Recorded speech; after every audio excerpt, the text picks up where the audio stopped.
नमस्कार, आप देख रहे हैं भारत समाचार लाइव और मैं हूं आपके साथ वैशाली। आइए रुक करते हैं आज की खास खबर पर।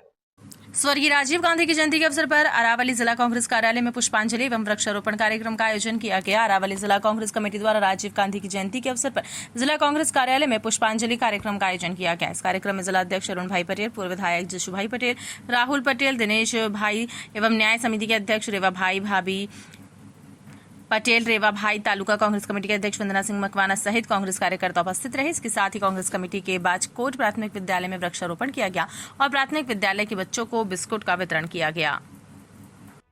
पूर्व वडाप्रधान आदरणीय राजीव गांधी જે દેશના યુવાઓના નેતા, એમના રાહબર અને ભારતને નવી દિશા આપનાર રાજીવ ગાંધીજીના જન્મદિવસ નિમિત્તે કોંગ્રેસ કાર્યાલય અરવલ્લી ખાતે પુષ્પાંજલિનો કાર્યક્રમ રાખ્યો અને તમામ યુવાઓને તેમના આપેલા સંદેશાને અમલવારી થાય અને દેશ સાચા અર્થમાં લોકશાહી પ્રાપ્ત કરે, યુવાઓને રોજગારી મળે, દેશ મજબૂત બને।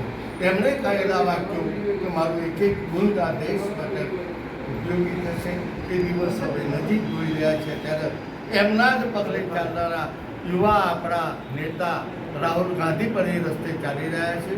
આપણે એમના સંદેશાનો, એમના વિચારોનો અમલ કરી આ દેશને આગળ લઈ જઈએ, યુવાઓને માર્ગદર્શન આપીએ।